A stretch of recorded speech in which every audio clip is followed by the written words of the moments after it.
Good morning all of you. Today we are going to start with our chapter number first of macroeconomics, that is national income. As we already discussed about this chapter, that we are going to enhance this chapter. It is going to be the most important part of our syllabus as it covers around 12 to 13 marks. So let me proceed about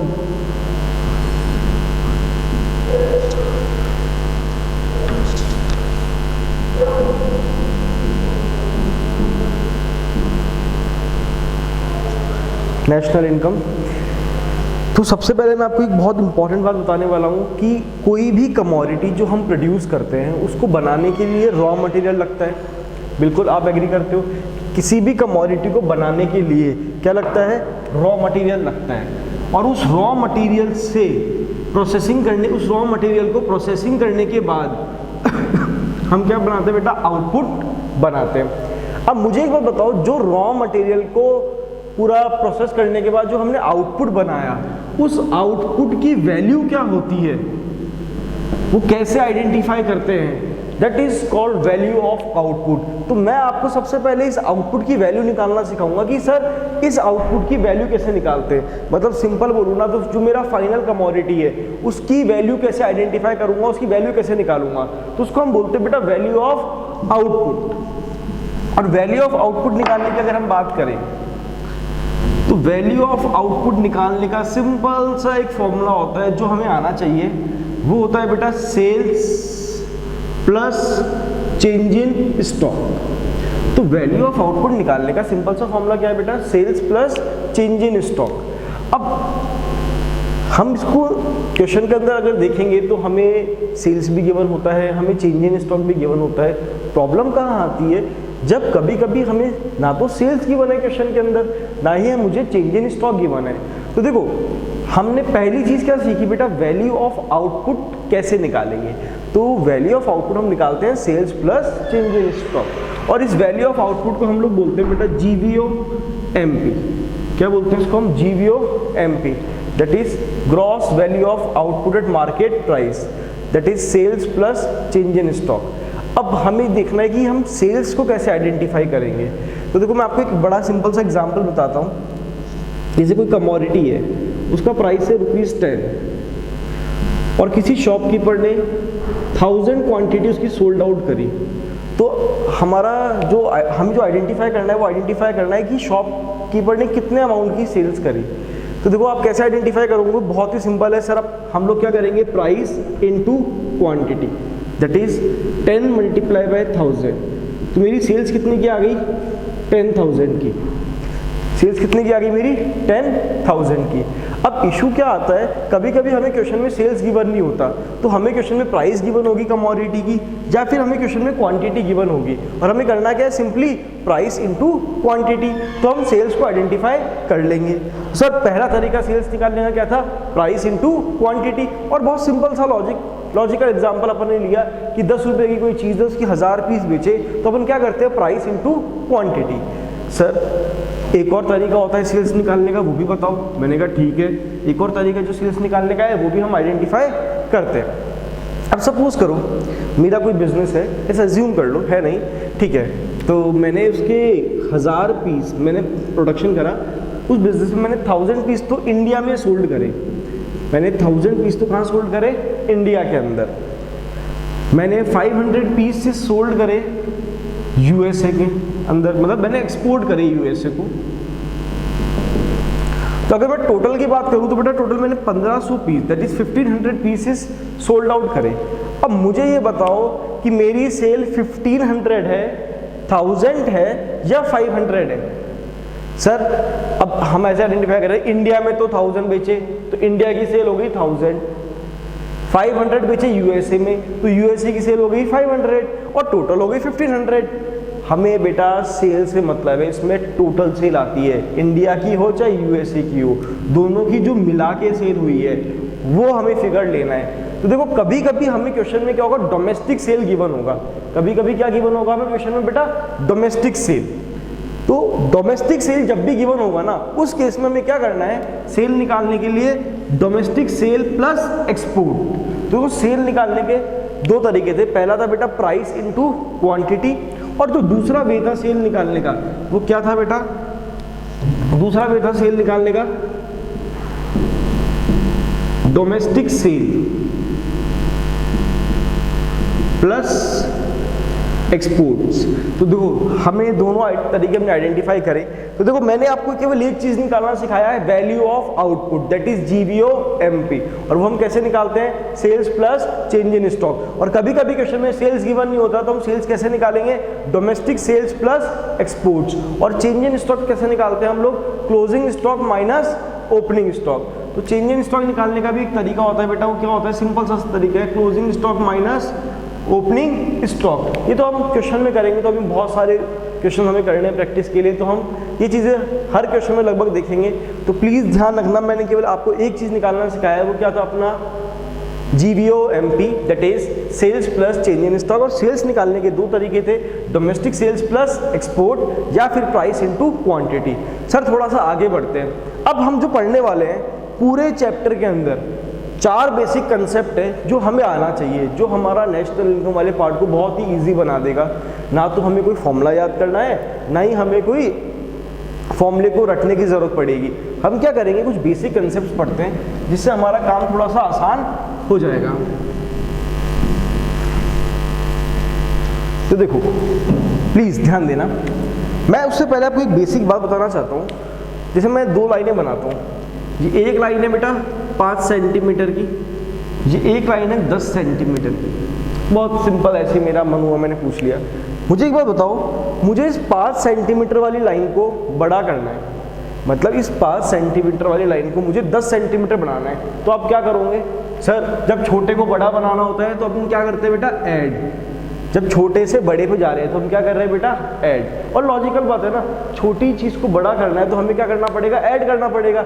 और similarly इस 10 centimetre वाली line को 5 centimetre बनाना है, मतलब जब बड़े को छोटा बनाना है तो हम क्या करेंगे, माइनस।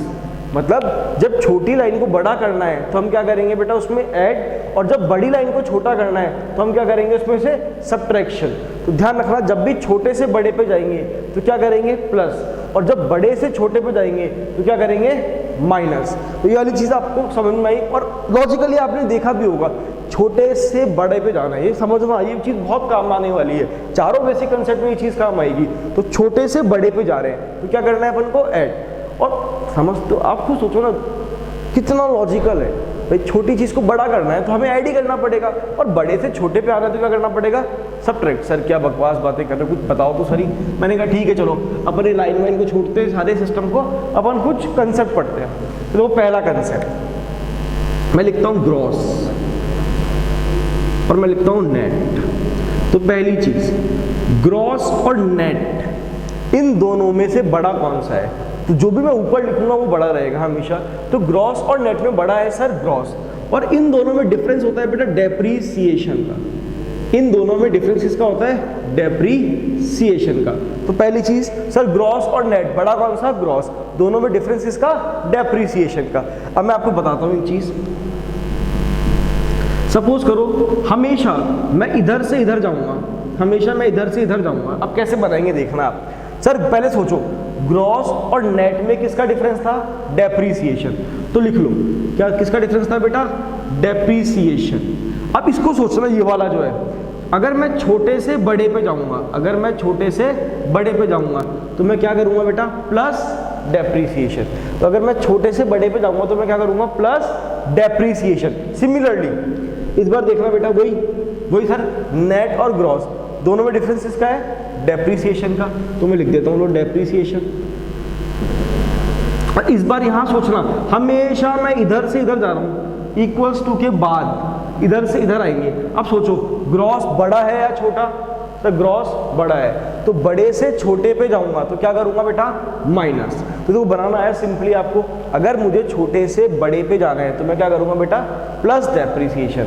और वही अगर मैं बड़े से छोटे पे जाऊंगा तो क्या करूंगा, माइनस डेप्रीसिएशन। तो आपको पहला बेसिक कंसेप्ट क्लियर होता है, ग्रॉस और नेट, बड़ा कौन सा, ग्रॉस, और डिफरेंस इसका सर डेप्रीसिएशन का। छोटे से बड़े पे गए तो प्लस डेप्रीसिएशन, और बड़े से छोटे पे गए तो माइनस डेप्रीसिएशन। अब दिक्कत कहाँ आती है, दिक्कत आती है क्वेश्चन में कभी कभी डेप्रिसिएशन गिवन नहीं होता, तो क्या सर हम उसको जीरो मान ले? मैंने कब कहा नहीं, जीरो नहीं मान सकते, इसका कुछ और नाम भी होते हैं। जैसे आप लोग भी सोचो, घर पे आपका कुछ और नाम होता है, स्कूल में अलग होता है, स्कूल में कुछ बड़ा अच्छा सा नाम है स्मार्ट सा, घर पे बुलाते हैं चुन्नू मुन्नू, तो जो भी है कहने की बात। ऐसे ही मैं आपको डेप्रिसिएशन के 3 घर के नाम बताता हूँ। अब सर 3 घर के नाम? मैंने कहा हाँ बिल्कुल। तो देखो अपन पढ़ते हैं पहला घर का नाम इसका। तो देखो डेप्रिसिएशन का जो पहला घर का नाम है जो हम पढ़ने वाले हैं, देखना आप लोग ध्यान से, एक नाम याद कर लो, 2 अपने आप याद हो जाएंगे। पहला नाम है बेटा consumption of fixed capital, consumption of fixed capital. तो डेप्रिसिएशन का पहला नाम क्या है बेटा? Consumption of fixed capital. अब सर एक नाम हमने पढ़ा, क्या पढ़ा? Consumption of fixed capital. अब सुनना मेरी बात, जैसे आप लोग सोचो आपको कुछ और नाम है, बट जो रिलेटिव्स होते हैं उनकी आदत होती है नाम बिगाड़ने की, नाम कुछ और होगा बुलाएंगे कुछ और, ऐसे अपन भी क्या करते हैं, इसका नाम बिगाड़ने की कोशिश करते हैं। तो मैं क्या करूँगा, मैंने सोचा इसका नाम कैसे बिगाड़ा जाए, तो मैंने क्या करा, जो एक कैपिटल है मैं इसको पहले लिख देता हूँ, है ना, और ये जो कंजम्पशन है मैं इसको बाद में लिख देता हूँ। बड़ा ध्यान से देखना, मैंने क्या करा, कैपिटल को पहले लिख दिया, कंजम्पशन को बाद में लिख दिया, और इसका दूसरा नाम बन गया। क्या बना दूसरा नाम? Capital consumption allowance. लो देखो, एक पहला नाम याद किया, दूसरा अपने आप याद हो गया, मैंने नाम बिगाड़ा केवल। तो पहला क्या था बेटा घर का नाम? कंजम्पशन ऑफ फिक्स कैपिटल, और दूसरा क्या था? Capital consumption allowance. और तीसरा नाम है बेटा CRC। तीसरा नाम क्या है बेटा? CRC, that is current replacement cost. Current replacement cost. तो तीसरा नाम क्या है बेटा? Current replacement cost. तो मैं आपको बताता हूं पहला टर्म, पहला बेसिक टर्म हमारा क्लियर होता है, क्या था बेटा? ग्रॉस और नेट, दोनों में डिफरेंस इसका था डेप्रीसिएशन। फिर हमने देखा कि छोटे से बड़े पे जाएंगे तो प्लस डेप्रीसिएशन, और बड़े से छोटे पे जाएंगे तो माइनस डेप्रीसिएशन। और सिमिलरली हमने डेप्रीसिएशन के 3 घर के नाम पढ़े, क्या क्या थे वो? Consumption of fix capital, capital consumption allowance, और CRC, that is current replacement cost. I hope पहला बेसिक टर्म आपको क्लियर हुआ होगा। हम दूसरे बेसिक टर्म की तरफ चलते हैं।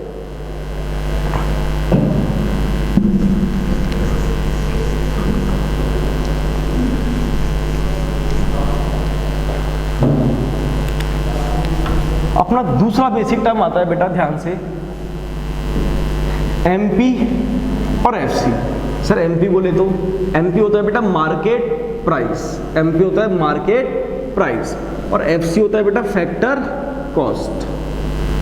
FC होता है फैक्टर कॉस्ट। तो सर बड़ा कौन सा? मैंने कहा जो ऊपर लिखूंगा वो बड़ा, जैसे ग्रॉस बड़ा था ऐसे ही MP और FC में बड़ा कौन सा बेटा? MP, market price. अब सर इन दोनों में किसका डिफरेंस होता है? तो बेटा इन दोनों में डिफरेंस होता है NIT का। किसका डिफरेंस होता है? NIT का, that is net indirect tax. तो बेटा MP और FC में किसका डिफरेंस है? अपना NIT का, that is net indirect tax. I hope आपको क्लियर होता है। अब सर वही वाली चीज बताओ, छोटे से बड़ा, बड़े से छोटा। मैंने कहा ठीक है, ध्यान से देखना, पहले वही बनाते हैं इसको। तो बेटा सोचो पहले MP और FC में किसका डिफरेंस था? सर NIT का, तो मैं लिखता हूं यहाँ पे NIT। अब इसको सोचना, ये जो फैक्टर कॉस्ट है ये छोटा है या बड़ा है? सर छोटा, तो छोटे से बड़े पे जाएंगे तो क्या करेंगे? Plus NIT। सिंपल। ऐसे मैं लिखता हूँ फैक्टर कॉस्ट, यहाँ पे लिखता हूँ MP। सर वही MP और FC में किसका डिफरेंस होता है? सर NIT का, तो मैंने लिखा है NIT। अब इसको सोचो बेटा, ये छोटा है बड़ा? बड़ा। तो अगर मैं बड़े से छोटे पे जाऊंगा तो मैं क्या करूंगा बेटा? Minus NIT। तो वही ट्रिक अपने काम में ही, हमें फॉर्मूला बनाना आ गया। MP और FC में फर्क किसका होता है बेटा? NIT का, that is net indirect tax. और छोटे से बड़े पे जाएंगे तो प्लस NIT, और बड़े से छोटे पे जाएंगे तो माइनस NIT। आई होप आपको ये क्लियर हुआ होगा। अब सर इसमें क्या दिक्कत आती है? क्या इसके भी घर के नाम है? नहीं नहीं नहीं, अपन एक चीज बार बार नहीं पढ़ेंगे, अब कुछ अलग आता है। सोच के देखो, मैंने कोई बिजनेस करा है, कुछ भी करा, तो मेरा टैक्स बनता है 1 लाख रुपीज का। मेरा इनडायरेक्ट टैक्स बनता है बेटा 1 लाख रुपीज का। अब यार मेरे पास 1 लाख रुपीज, मैंने सोचा कहाँ से दूँ, है ही नहीं। तो मैंने क्या करा, जानकारी बटाई। ये सब काल्पनिक बातें जो मैं करने वाला हूँ, इन बातों का वास्तविक जीवन से कोई ताल्लुक नहीं है, सुनना ध्यान से। तो मैंने मोदी जी से बात करी, मैंने कहा मोदी जी देखो मैं आपका कितना बड़ा जानकार हूँ, मैं पहले भी आपके पास आया करता था, याद करो वो दिन जब मैं आपके पास चाय पिया करता था। तो मोदी जी मुझे पहचान गए, उन्होंने बोले बताइए तिवारी जी क्या सेवा की जाए आपकी। मैंने कहा देखो सर 1 लाख रुपये का टैक्स है वो मैं दे नहीं सकता। बोले आप टेंशन क्यों लेते हो, मैं आपको देता हूँ ना सब्सिडीज़। तो मोदी जी ने मुझे बोला, उन्होंने मुझे सब्सिडीज़ प्रोवाइड करी, सपोज करो, सब काल्पनिक बातें ध्यान रखना, 40,000 की सब्सिडीज प्रोवाइड करी। अब मुझे बताओ मैंने नेट कितना टैक्स पे किया, तो सर 1 लाख में से 40,000 को माइनस कर दो, तो मैंने माइनस करना तो मेरा निकल कर आया 60,000। तो बन गया एनआईटी का फॉर्मूला, क्या था बेटा, आईटी माइनस सब्सिडीज। तो अगर कभी कभी क्वेश्चन में एनआईटी गिवन नहीं होगा, और जब भी एनआईटी गिवन नहीं होगा तो हम कैसे निकालेंगे, simple sir, IT minus subsidies. तो अगर क्वेश्चन में नेट इनडायरेक्ट टैक्स गिवन नहीं है तो हम क्या करेंगे, IT minus subsidies, indirect tax minus subsidies. I hope आपको क्लियर होता है। एनआईटी कैसे निकाला अपन ने, आईटी माइनस सब्सिडीज। सर और कौन सी दिक्कत आती है, अब इसमें देखो दिक्कत क्या आती है, जो ये इनडायरेक्ट टैक्स है इसके बहुत सारे घर के नाम होते हैं। अब देखो वैसे देखा जाए ना, जो पहले हुआ करते थे वो सबमर्ज हो गए जीएसटी के अंदर, बट हमारी बुक्स में आप जो भी एडिशन लेते हो, लास्ट ईयर का एडिशन देखोगे, लास्ट टू लास्ट ईयर का देखोगे, उसमें आज भी कुछ एग्जाम्पल ऐसे जिसमें वो सारे नाम दिए हुए हैं। तो मैं आपको सारे ही नाम याद करा देता हूँ इनडायरेक्ट टैक्स के, जिससे फ्यूचर में कोई दिक्कत ना हो। तो सर कौन कौन से होते हैं इनडायरेक्ट टैक्स के एग्जाम्पल, मैंने कहा ठीक है अपन पढ़ना शुरू करते हैं। आई होप आपको एनआईटी निकालना आया होगा, आईटी माइनस सब्सिडीज। वो मोदी जी वाली बात काल्पनिक की, ध्यान रखना। तो देखो हम अब सीखने वाले हैं एनआईटी कैसे निकालते हैं, आईटी माइनस सब्सिडीज। और सर इनडायरेक्ट टैक्स कौन कौन से होते हैं, तो देखो बहुत सारे हैं सर, 6-7 एग्जाम्पल है। सर ऐसे कैसे याद होंगे, मैंने कहा मैं कराता हूँ। देखो 2 तो आप सबने सुन रखे होंगे, तो 2 तो आप सबको आते ही है, मैं क्या सिखाऊंगा आपको आते ही है। सर कौन कौन से आते हैं हमें, मैंने कहा एक तो देखो सेल्स टैक्स होता है और एक वैट होता है, तो 2 तो आप लोगों को आते ही है, बहुत ही आसान है, सेल्स टैक्स और वैट। अब सोच के देखो, मैं बाहर से कुछ इंपोर्ट कर रहा हूँ और बाहर कुछ एक्सपोर्ट कर रहा हूँ, तो इंपोर्ट पे क्या लगता है, इंपोर्ट ड्यूटी, और एक्सपोर्ट पे क्या लगता है, एक्सपोर्ट ड्यूटी। मतलब 2 तो आपको आते थे, सेल्स टैक्स वैट, 2 फर्जी। सर फर्जी कौन कौन से, मैंने कहा इंपोर्ट पे लगता है इंपोर्ट ड्यूटी, एक्सपोर्ट पे लगता है एक्सपोर्ट ड्यूटी। 2 आपको आते थे, 2 फर्जी। सर आप भी तो कोई सिखाओ, तो मैंने कहा ठीक है आप लोग इतना फोर्स कर रहे हो तो 2 मैं सिखाता हूँ। देखो कौन कौन से सर, मैंने कहा ध्यान से देखना, कस्टम ड्यूटी और एक्साइज ड्यूटी, कस्टम ड्यूटी और एक्साइज ड्यूटी। तो सर 6 हो गए, मैंने बिल्कुल 2 आपको आते थे, सेल्स टैक्स वैट, 2 फर्जी, कौन से बेटा, इंपोर्ट ड्यूटी एक्सपोर्ट ड्यूटी, 2 मैंने सिखाए, कस्टम ड्यूटी और एक्साइज ड्यूटी। सर एक मोदी जी वाला याद करो, कौन सा था सर मोदी जी वाला, जीएसटी, याद है। तो देखो 7 एग्जांपल हो गए, sales tax VAT, import duty export duty excise duty custom duty GST. Sir कैसे याद रहेंगे, मैंने कहा सुनना ध्यान से, 2 आपको आते थे, सेल्स टैक्स वैट, 2 फर्जी, इंपोर्ट ड्यूटी एक्सपोर्ट ड्यूटी, 2 मैंने सिखाए, कस्टम ड्यूटी एक्साइज ड्यूटी और एक मोदी जी का। देखो आप लोग करके देखो, आप गिन दोगे सातों के सातों नाम आपको टिप्स पे होंगे, मेरी गारंटी है। कौन कौन से थे, 2 आपको आते थे, बोलो, सेल्स टैक्स वैट, 2 फर्जी से, कौन से थे, इंपोर्ट ड्यूटी एक्सपोर्ट ड्यूटी, 2 मैंने सिखाए, कौन कौन से, कस्टम ड्यूटी एक्साइज ड्यूटी और एक मोदी जी का, कौन सा, जीएसटी। तो बेटा ये सारे किसके एग्जांपल है, इनडायरेक्ट टैक्स के। आई होप आपको इस सेकंड बेसिक कंसेप्ट भी क्लियर हुआ होगा। कंसेप्ट वही चल रहा है, छोटे से बड़े पे जाएंगे प्लस करना है, बड़े से छोटे पे जाएंगे माइनस करना है। तो सर क्या क्या पढ़ा, ग्रॉस और नेट, बड़ा कौन सा, ग्रॉस, डिफरेंस किसका, डेप्रिसिएशन का। सर दूसरा मार्क एमपी और एफसी, बड़ा कौन सा, एमपी, और डिफरेंस किसका, एनआईटी का, ठीक है। और एनआईटी कैसे निकालते हैं अपन, आईटी माइनस सब्सिडीज। और इनडायरेक्ट टैक्स के एग्जांपल सर इतने सारे बिल्कुल आपको आ गए। सर और बताओ, मैंने कहा ठीक है और आगे चलते हैं।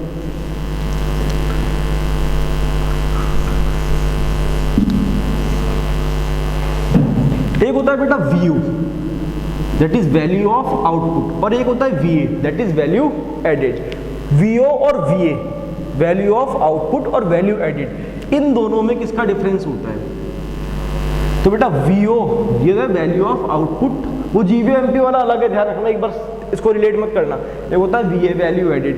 VO और VA में डिफरेंस होता है बेटा IC का, किसका डिफरेंस होता है, IC का। सर IC क्या होता है, मैंने कहा देखो IC का मतलब, IC के फुल फॉर्म है इंटरमीडिएट कॉस्ट या कंजम्पशन। तो इंटरमीडिएट कॉस्ट या इंटरमीडिएट कंजम्पशन, इसको अपन आईसी बोलते हैं। सर आईसी होता क्या है? देखो सोच के देखो, ये मार्कर मैंने बनाया, इस मार्कर को बनाने के लिए प्लास्टिक लगा। प्लास्टिक क्या है बेटा? मेरा रॉ मटेरियल। तो प्लास्टिक क्या हो गया? मेरा रॉ मटेरियल। और वो रॉ मटेरियल क्या है? मेरा आईसी, इंटरमीडिएट कंजम्पशन। किसी भी फाइनल गुड को बनाने के लिए जो भी रॉ मटेरियल वगैरह काम में आता है वो क्या कहलाता है बेटा? अपना इंटरमीडिएट कंजम्पशन। तो देखो ध्यान से, वीओ और वीए, बड़ा कौन सा? वीओ। डिफरेंस किसका? आईसी का। देखना बेटा आप लोग, पहले सोचो वीओ और वीए, बेटा डिफरेंस किसका था? आईसी। स्टेप बाय स्टेप चलेंगे। मैंने लिखा आईसी।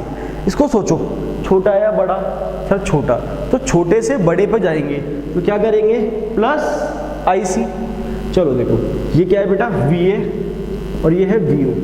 वही वीए और वीओ में डिफरेंस किसका बेटा? आईसी का। और बेटा यहाँ पे सोच, इसको सोचना वीओ को, और बड़े से छोटे पे जाएंगे तो हम क्या करेंगे बेटा? Minus IC. देखो तीनों ट्रिक आ गई आपको। तो देखो पहला ग्रॉस और नेट, बड़ा कौन सा? ग्रॉस। डिफरेंस इसका डेप्रिसिएशन। उसके 3 घर के नाम थे, याद है आपको? कंजम्पशन ऑफ फिक्स कैपिटल, फिर नाम बिगाड़ दो, कैपिटल कंजम्पशन अलाउंस, और एक क्या था? CRC, that is current replacement cost. ऐसे अपने बेटा दूसरा पढ़ा मार्केट प्राइस और फैक्टर कॉस्ट, एमपी और एफसी। बड़ा कौन सा? एमपी। डिफरेंस इसका एनआईटी का। और एनआईटी कैसे निकालते हैं? IT minus subsidies. और आईटी के मैंने 7 एग्जांपल आपको बताए थे, ठीक है। ऐसे वीओ और वीए, डिफरेंस इसका आईसी का। तो छोटे से बड़े पे जाएंगे प्लस आईसी, बड़े से छोटे पे जाएंगे माइनस आईसी। आईसी क्या होता है बेटा? अपना इंटरमीडिएट कॉस्ट या कंजम्पशन। या फिर इसका भी एक या दो घर के नाम होते हैं, मतलब आप खुद समझ जाओगे। मैंने लिखा बेटा परचेज ऑफ रॉ मटेरियल। क्या सर ये आईसी है? बिल्कुल, ये इंटरमीडिएट कंजम्पशन ही तो है, बिल्कुल। परचेज ऑफ रॉ मटेरियल क्या होता है बेटा? आईसी। या फिर ऐसा लिखा हुआ है क्वेश्चन में कभी, single use producer goods. Sir क्या ये आईसी है? ये भी आईसी है। ये सब किसके एग्जांपल है बेटा? आईसी के। मतलब क्वेश्चन में अगर आईसी ना हो या ऐसा कुछ लिखा हुआ हो तो फिर वो क्या एज्यूम करना है? ये भी क्या है? अपने इंटरमीडिएट कंजम्पशन। मतलब आईसी ही होते हैं, बट आपको क्लैरिफिकेशन करने के लिए मैं बता रहा हूँ, ठीक है। कभी कभी क्वेश्चन में लिखा हुआ है परचेज ऑफ मशीनरी, वो बेटा आईसी नहीं है, ध्यान रखना। परचेज ऑफ रॉ मटेरियल लिखा हुआ रहे ना तो क्या मानना है उसको? अपन को इंटरमीडिएट कंजम्पशन, वो अपना क्या कहलाता है बेटा? आईसी कहलाता है। आई होप आपको ये तीसरा बेसिक कंसेप्ट भी आया होगा। तो देखो अभी इस क्लास में अपन ने एक तो निकालना सीखा value of output, that is GVO MP. वो हम कैसे निकालते हैं बेटा?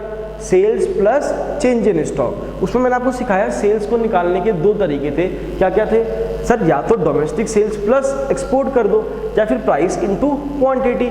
और चेंज इन स्टॉक को निकालने का भी सिंपल तरीका था। क्या था बेटा चेंज इन स्टॉक निकालने का तरीका? Closing stock minus opening stock. फिर हमने पढ़ा पहला बेसिक टर्म ग्रॉस और नेट। बड़ा कौन सा था बेटा? ग्रॉस। दोनों में डिफरेंस कौन सा था? डेप्रिसिएशन। और डेप्रिसिएशन को निकालना सॉरी, कभी कभी क्वेश्चन में लिखा हुआ नहीं होता डेप्रिसिएशन, उसको हमें जीरो नहीं मानना। हम क्या करेंगे? उसके 3 घर के नाम सोचेंगे, याद है? Consumption of fix capital, capital consumption allowance और सीआरसी। ऐसे हमने पढ़ा बेटा एमपी और एफसी, दूसरा बेसिक टर्म।